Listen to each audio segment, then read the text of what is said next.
There's been a lot of talk in the media in recent months about so-called apocalypse insurance, something that Silicon Valley and Wall Street billionaires have been silently accumulating over the years to protect themselves from whatever crazy events may happen in the world. And of course, with the coronavirus pandemic, that's increasingly come into focus.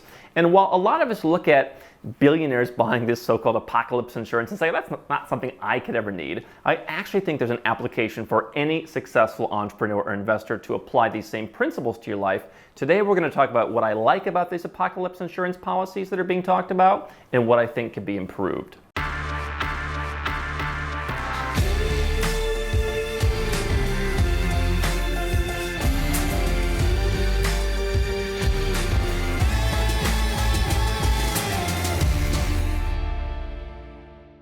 Hey guys, I'm Andrew Henderson, and today we're going to talk about something that the 10-figure entrepreneurs are doing, this idea of so-called apocalypse insurance that it's been talked about in the New Yorker, Vanity Fair, the New York Times in recent months. And I'm actually going to share why the 6, 7, and 8-figure entrepreneurs that we talk to here who look to us for ideas on lowering their taxes overseas, getting second passports, diversifying into new markets, why these ideas are actually rather parallel, and what I think we can learn from the billionaires in this apocalypse insurance, and also what I think they could be doing better. Now, I read a couple different articles on this over the recent months, including this rather poorly worded one in Vanity Fair. They've updated the article since, but I took a screenshot, and I've had to do this this video a couple different times because I'm struggling with the article.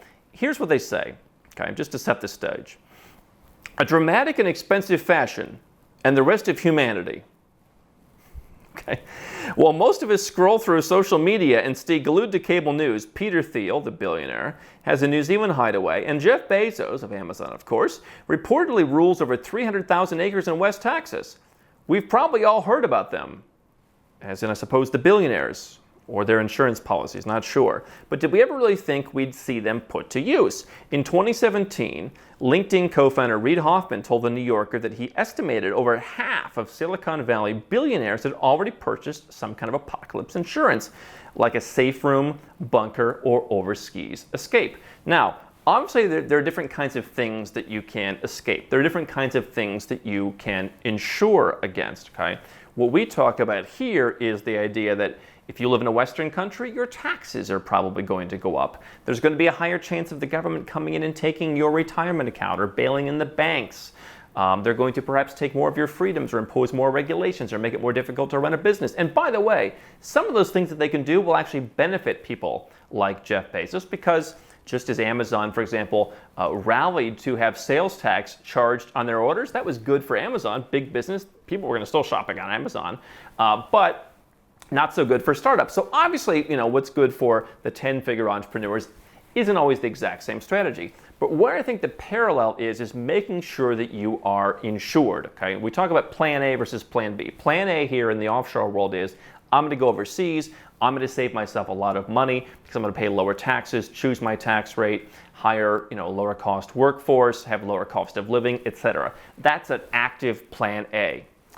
Plan B is, how am I protecting myself? And so you've seen, especially in the US media in recent months and over the recent years, honestly, people buying apartments in these decommissioned nuclear silos where you can go, deep underneath the ground and withstand anything that could happen. Okay, prepping has been going on for years.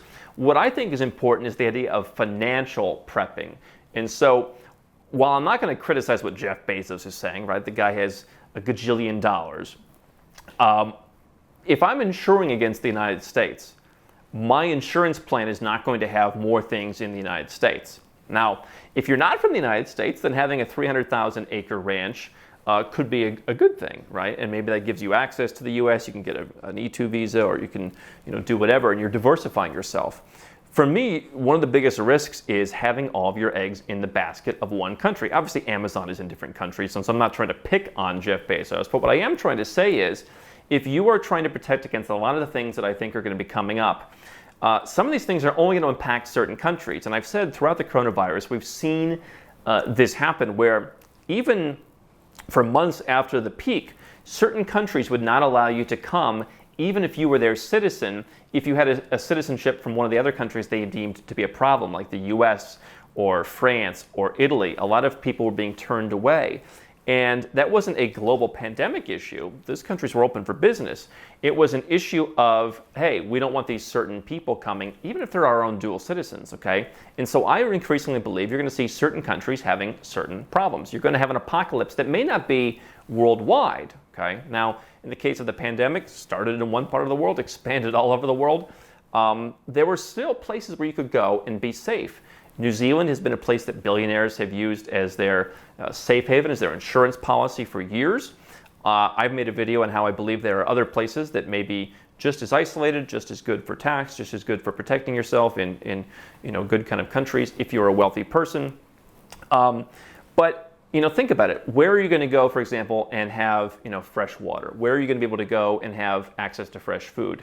It may not be a place like the United States where a lot of stuff isn't organic, and there's a lot of issues with water in some parts of the country. What I think you want to make sure you're protected against is financially, are you going to have money? And are you going to have freedom? And are you going to be able to go somewhere and continue to earn your income? And so for me, having an insurance policy where not all of your money is in one country's banking system, where they can freeze the banks, they can shut off the ATMs, they can decide they're going to take part of your money, not putting all of your eggs in the basket of your country's retirement program. Oh, but I get a 3% match, and I'm going to get rich on the 3% match.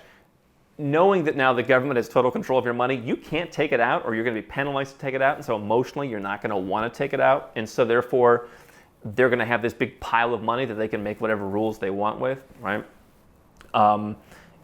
Just having income that derives from one country, or having a business that is stuck on the ground in one country, this is not apocalypse proof.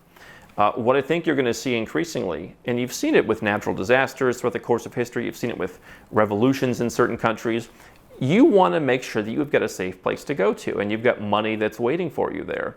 And so, for me, thinking that your government's going to save you is not the answer. You can go and hide out in West Texas on your land. You can go hide out under the ground in your nuclear silo. But if there's an issue in your country and they're coming to get people, I'm not saying it's going to happen, but if that's what's going to happen, what are you going to do, right? I'd rather have different jurisdictions where I can arbitrage my risk, where I can be able to go where I'm treated best. And I know that even if the ATMs get shut off in the US, even if they want to bail in the banks in Cyprus, I have different homes, I have different bank accounts, I have different citizenships that I'm welcome in different places, and I also have access to good hospitals around the world, good medical care. I'm welcome in those environments. Potentially you want to have homes or a farm in a different country where you can grow your own food. That's one thing that I've done over the last couple of years, is buy some small pieces of land in countries that have great fresh water, that have good food, very organic kind of places, and those can be insurance policies. Now, again, if you are a multimillionaire, you're going to have a different strategy than someone that's a multi-billionaire. What I don't want you to do is think that, hey, New Zealand's the place that a lot of these guys go to, that's where I have to go. There are other places that are much more affordable, much easier to get into, much lower rejection rates, where you can get a lot more value for your money. And I would also argue, by the way, if there's a problem in the United States, New Zealand may or may not go along with that, but the Western world is its own kind of bubble. I would like to be protected to where I'm in different parts of the world. I really spend very little of my time in the Western world, and yet I believe I have a very high quality of life. I have assets that are well diversified. And so the point is, apocalypse insurance could take any number of different fashions, right? Apocalypse could be many different things. It could be the pandemic that we've seen.